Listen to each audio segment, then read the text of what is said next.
चलिए देखा जाए question number 8 from exercise 7C। क्या दिया गया है?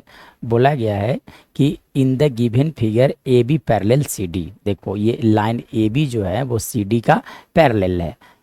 Find the value of x by z. तब आपसे क्या पूछा गया? देखो ये एक्स है, ये बाई लिखा गया और ये जेड लिखा गया, ये तीनों का वैल्यू क्या होगा, जबकि ये मेंशन किया गया सारे चीज़ें। तो देखो डायरेक्ट आप कैसे बनाओगे? चलो देखो, तो सबसे पहली बात कि देखो ये 75 डिग्री है। क्या है? 75 डिग्री। तो हम लोग जानते हैं कि sum of interior angle on the same side of the transversal line, मतलब ये दोनों एंगल का सम 180 डिग्री होता है। क्यों? क्योंकि ये दोनों लाइंस पैरेलल हैं और ये एक ट्रांसवर्सल लाइन है, दोनों लाइंस के एक ही तरफ है और इंटीरियर एंगल्स है, इसलिए दोनों का सम 180 डिग्री होता है। मतलब देखो ये 75 डिग्री दिया गया है। ई एफ एक ट्रांसवर्सल लाइन है, यानी कि एक्स का वैल्यू कहा जा सकता है that is equal to 105 degree. क्यों? क्योंकि दोनों का सम 180 डिग्री होना चाहिए था। चले इसके बाद आप देखो, तो देखो ये 75 डिग्री दिया गया है। कितना दिया गया है? 75 डिग्री। अगर ये 75 है तो y is also equal to 75 degree. Reason क्या हो गया? ई एफ एक ट्रांसवर्सल लाइन है। देखो यहाँ पे जेड का फॉर्मेशन हो रहा है। एक्चुअली में जब आप देखोगे तो देखो ये इस तरह से लाइन ए ई है, इसके बाद देखो ये आपका ई एफ है और ये गया इधर की ओर, है ना। ये जो इधर की ओर जा रहा है वो जेड का फॉर्मेशन कर रहा है, और जेड का जब भी फॉर्मेशन होता है तो दोनों एंगल्स इक्वल होते हैं। मतलब ये कहा जा सकता है this angle is 75 degree. Now अगर मैं बात करूँ इसके बाद अगर देखा जाए तो देखो यानी कि बाई का वैल्यू कितना हो गया? 75 डिग्री। जेड के बारे में अगर बात किया जाए तो जेड कितने होंगे, तो देखो कैसे जेड का कैलकुलेशन करोगे। देखो ये 125 डिग्री है। ए बी जो है वो आपका सी डी का पैरेलल है, this two lines are parallel. और देखो तो कुछ इस तरह से फिगर बन रहा है, ठीक है। चलो इस तरह से फॉर्मेशन हो रहा है फिगर्स का। तो ये दोनों लाइन्स पैरेलल है।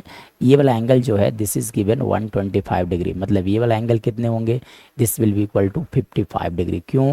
क्योंकि sum of angles on the same side of the transversal line is 180 degree, so the angle B C G is 55 degree. Now अब z कैसे कैलकुलेट किया जाएगा? तो z कैलकुलेट करने के लिए देखो लीनियर पेयर ऑफ एंगल से सारे एंगल्स का सम 180 डिग्री होंगे। मतलब आप 75 और 55 को ऐड कर लो, तो जब आप ऐड करोगे तो इसका वैल्यू आएगा 130 डिग्री। मतलब z का वैल्यू कितने हो जाएंगे? This will be equal to 50 degree. तो ये तो हो गया कि सर हमने डायरेक्ट बना दिया, ठीक है ना। हमने क्या किया? डायरेक्ट लिख दिया। अब इसी को लैंग्वेज में लिखने के लिए बात किया जाए तो इसे लैंग्वेज में कैसे लिखा जाएगा? How to write it in language, ठीक है ना। We have find out all the answer here, लेकिन अब इसे लैंग्वेज में कैसे लिखा जाएगा इसके बारे में बात किया जाए। चलो तब देखो कैसे लैंग्वेज में लिखोगे। तो सबसे पहली बात आपको लिखना पड़ेगा कि here A B and which line, A B and C D are parallel lines, are parallel lines, ठीक है ना। दोनों आपस में पैरेलल हैं। And E F is a transversal line, E F is a transversal line, is a transversal line, ठीक है। E F क्या हो गया? एक ट्रांसवर्सल लाइन हो गया। सो बट वी कैन से जब ये ट्रांसवर्सल लाइन है मतलब sum of interior angle on the same side of the transversal line is 180 degree. So we can write here from here that angle A E C, मतलब ये वाला angle, angle A E C plus angle C F E, plus आप लिख दो angle C F E, that is will be equal to 180 degree. चलो अब ए E D कितने हैं? 75 डिग्री। सी ई एफ कितने हैं? x degree. देखो x डिग्री लिखा गया ऑलरेडी, इजकल टू आप लिख दोगे 180 degree.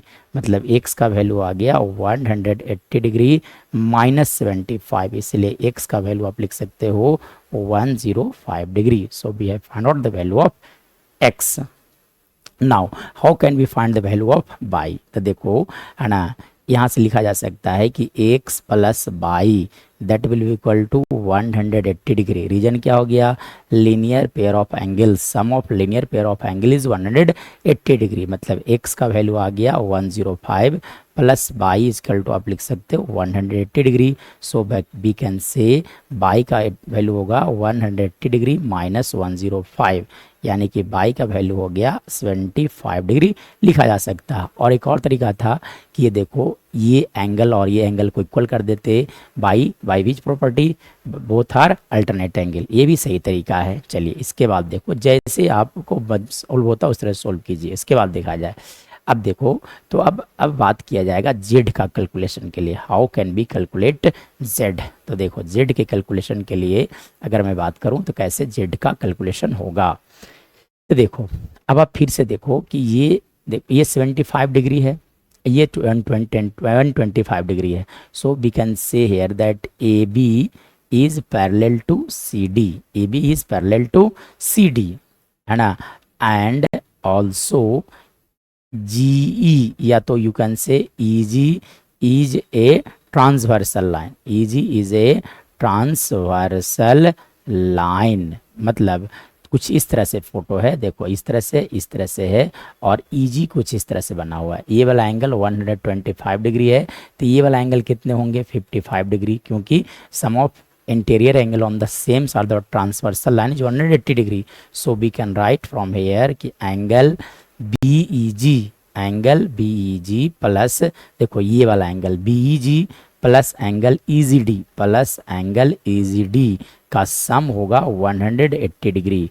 But angle B E G को आप बी ई जी रहने दो प्लस ई जी डी का वैल्यू है 125 डिग्री इजकल टू आप लिख सकते हो 180 डिग्री। मतलब यहाँ से लिखा जा सकता है angle B E G is equal to 180 minus 125, which means angle B E G का वैल्यू होगा आप लिख सकते हो how much, this will be equal to 55 degree. Now अब देखो अभी भी जेड का कैलकुलेशन नहीं आया, ये एंगल आ गया 55 डिग्री।